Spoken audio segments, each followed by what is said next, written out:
नमस्कार, मैं विपिन पांडे कैमरामैन विजय कुमार के साथ मऊगंज न्यूज में आप सभी दर्शकों का स्वागत करता हूं। उमड़े जन सैलाब ने जाहिर कर दिया कि मऊगंज को जिला की सौगात चाहिए। पूर्व विधायक मऊगंज सुखेन सिंह बन्ना के आह्वान पर मऊगंज को जिला बनाने की मांग को लेकर आंदोलन की 20 तारीख को जैसे ही हुंकार भरी, जनता तो जैसे इंतजार में बैठी थी। खराब मौसम के बाद भी उत्साहित बुजुर्ग, जोश में युवा और महिलाओं का जन सैलाब उमड़ पड़ा, जिसे संभालने में कार्यकर्ता और पुलिस प्रशासन को मशक्कत करनी पड़ी। मंचासीन नेताओं ने अपने अपने वक्तव्यों में मुख्यमंत्री के उस घोषणा को याद दिलाया, जिसमें चुनावी सभा में मध्य प्रदेश मुख्यमंत्री शिवराज सिंह चौहान ने अपने प्रत्याशी के जीतने पर मऊगंज को जिला बनाने की बात कही थी। नेताओं ने संयुक्त रूप से चेताया कि जनता ने अपना कर्तव्य निभाया, अगर अब सरकार लापरवाही करेगी तो यह वादा खिलाफी होगी। लेकिन इस ऐतिहासिक आंदोलन के बाद तरह तरह की जन चर्चाएं भी हैं कि यह आंदोलन अगर सिर्फ राजनीतिक रहा और इसे जन का स्वरूप नहीं दिया गया तो जिला मिलने का इंतजार और अधिक बढ़ सकता है। फिर भी मऊगंज जिला बनाओ के इस आह्वान के बाद जनता को भी कुछ उम्मीदें दिखाई देने लगी है। उक्त कार्यक्रम में जिले भर के वरिष्ठ कांग्रेस कार्यकर्ता एवं पदाधिकारी उपस्थित रहे। कस्बे में चारों तरफ भीड़ भाड़ को देखते हुए पुलिस प्रशासन पूरी मुस्तैदी के साथ तैनात रही। सुखेन सिंह बन्ना पूर्व विधायक मऊगंज अपने समर्थकों के साथ मुख्यमंत्री के नाम प्रशासन मऊगंज एसडीएम एपी द्विवेदी को ज्ञापन सौंपा। वहीं सुखेन सिंह बन्ना के द्वारा कहा गया कि यदि 6 महीने के अंदर मऊगंज जिला की घोषणा नहीं होती है तो यह आंदोलन आगे और बड़ा किया जाएगा। भविष्य को बचाना है। इस देश का जो मेहनत करने वाला गरीब है, किसान है, खून और पसीना बहाने वाला, जिसके पसीने पर देश के प्रगति और विकास का इतिहास लिखा जाता है, उस इतिहास को बचाना है। तो आइए हम सब मिलकर के अन्ना जी के नेतृत्व में गांधी और कांग्रेस की विचारधारा को मजबूत करें। राजीव गांधी ने कंप्यूटर विद्या नई क्रांति दी, आप सब जानते हैं, जिसका बखान आज भारतीय जनता पार्टी ने कर ली अपने नाम से। फिर ये देखा कि ये तो नौजवान है, ये रहेगा हम देश को स्थिर नहीं कर पाएंगे। मऊगंज जिला बनेगा, जय हिंद जय भारत। धन्यवाद। अब बहुत ही कई घंटों से आप जिनको सुनने के लिए इतनी दूर से चल करके आए हैं, जोरदार आवाज आपकी आनी चाहिए और उनको आमंत्रण।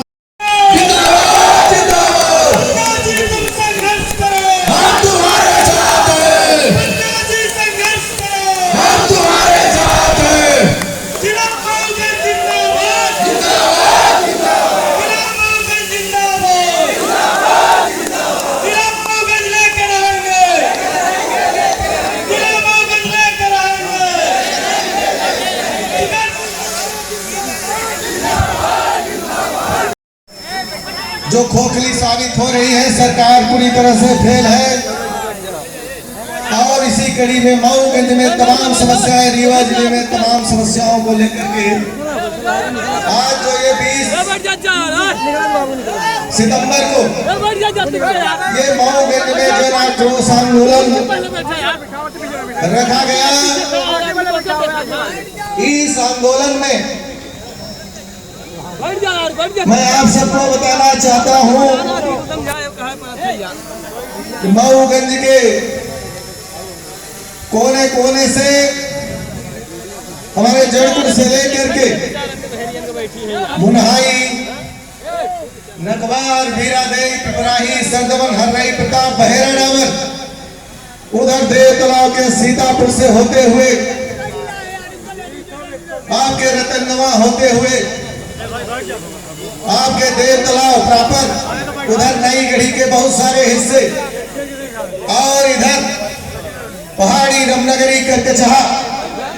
भाई साथियों, किसी का नाम कहीं छूट रहा है, नाराज नहीं होना।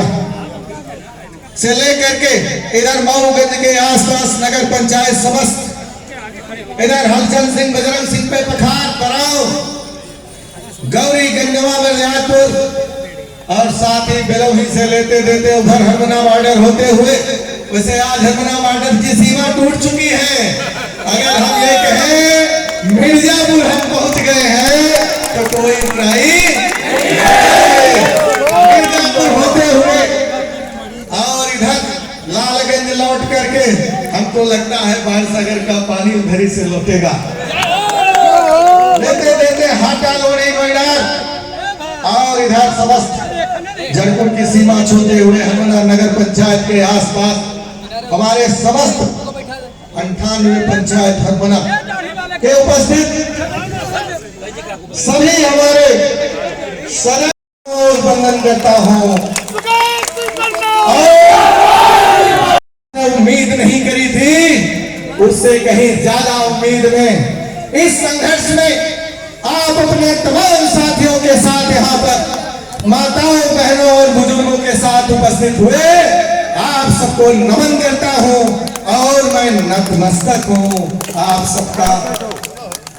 मंच पर विराजमान इस कांग्रेस के हम सबके नेता रीवा जिले से ही नहीं, प्रदेश से नहीं, बल्कि देश के सांसद राजमणि पटेल जी, जिनका हम सबको सदैव आशीर्वाद और स्नेह मिलता है। मिर्जापुर से आए हुए हमारे साथी कहे, बड़े भाई कहे और मिर्जापुर के क्रांतिकारी नेता आदरणीय श्री नरेंद्र बहादुर सिंह जी, मऊ गली के ब्लॉक कांग्रेस कमेटी के अध्यक्ष संजय तिवारी जी और हमारे लोकसभा के युवा कांग्रेस के अध्यक्ष भाई आशुतोष तिवारी जी, पूर्व अध्यक्ष हरिलाल आदिवासी जी। आज बहुत सारी बातें हो चुकी हैं, ज्यादा कुछ मैं बोलना नहीं चाहता। उसके पहले बोलने के थोड़े बहुत जो भी मेरे पास शब्द हैं, कोई बोलना नहीं, आप सब जानते हैं। ये बात जरूर कहना चाहता हूँ कि जितने लोग यहाँ पर मंच के सामने दिखाई दे रहे हैं, मंच पर दिखाई दे रहे हैं, और मैं समझता हूँ कि जितने दूर दूर अभी बाहर खड़े हैं, आपकी उपस्थिति जब तक हम लोग एक जगह इकट्ठे होकर के नहीं चलेंगे और अपनी बात आर पार नहीं करेंगे, बातचीत नहीं करेंगे, निर्णायक नहीं करेंगे, तो मैं समझता हूँ इसका अर्थ नहीं निकलेगा। इसके लिए हम लोगों को चलना है। उसके पहले मैं ये बताना चाहता हूँ कि भाषण थोड़ी बहुत खत्म हो, आप लोगों को गाड़ियों में नहीं जाना, ना कोई बात, सीधे एक साथ सबको एकजुट होकर के चलना। बाकी प्रशासन तय करेगा कि थाने मऊगंज ले चलेगा, कि जेल रीवा ले चलेगा, कि मऊगंज ले चलेगा। हमारा तो काम है बता देना। आज थोड़ी माइक में करंट है, सारे रिकॉर्ड लेकर के यहाँ बैठा हूँ। मैं आपको बताना चाहता हूँ कि प्रतिवर्ष देश में 2 करोड़ युवा बेरोजगार हुए हैं। कुल 14 करोड़ युवा देश में बेरोजगार हुए जब से भारतीय जनता पार्टी नरेंद्र मोदी की सरकार है। जहां तक महंगाई का सवाल है, मैं कोई बात ज्यादा नहीं बोलना चाहता। घर घर में हर व्यक्ति कोई न कोई सामान खरीदने जाता है, चाहे डीजल हो, चाहे पेट्रोल हो, चाहे कड़ू का तेल होए। भाई जिनके घर में थोड़ी बहुत खेती बाड़ी हो जाती है, सरसों पे रापुरू करके अपना काम करते हैं। मैं भी जमीनी आदमी, एक किसान का पुत्र हूँ, मैं जानता हूँ। मुझे जिस दिन सरसों का तेल जब रीवा जाता हूँ तो दुकान में खरीदना पड़ा, तब मुझे मालूम चला कि 200 रुपए लीटर सरसों का तेल है। और जब घर में रहता हूँ तो राई पे रा करके सारा काम हो जाता है। तो मैं ये बताना चाहता हूँ कि मट्टी का डीजल, पेट्रोल बराबर हो चुके हैं, सैकड़ा पार कर हो चुके हैं, इतनी महंगाई हो गई है। और सरसों का तेल तो 200 रुपए लीटर के बराबर हो गया है।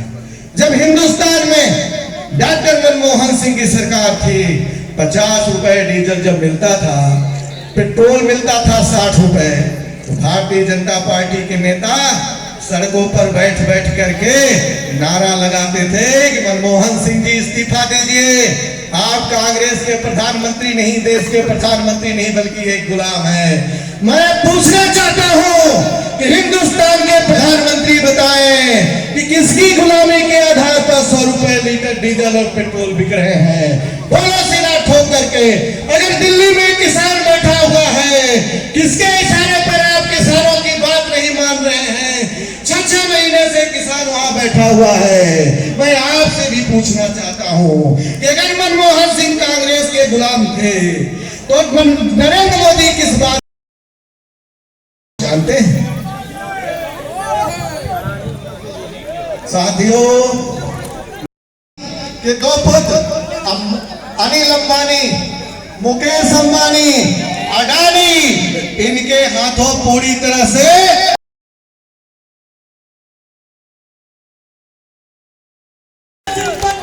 और उनके आधार पर भारत के किसान आज भी तड़पड़ा रहे हैं। ये बड़े दुर्भाग्य की बात है। हिंदुस्तान में जब डॉक्टर मनमोहन सिंह की सरकार थी, 72,000 किसानों का कर्ज माफ किया था। यह बात सीना ठोक करके बोल रहा हूं।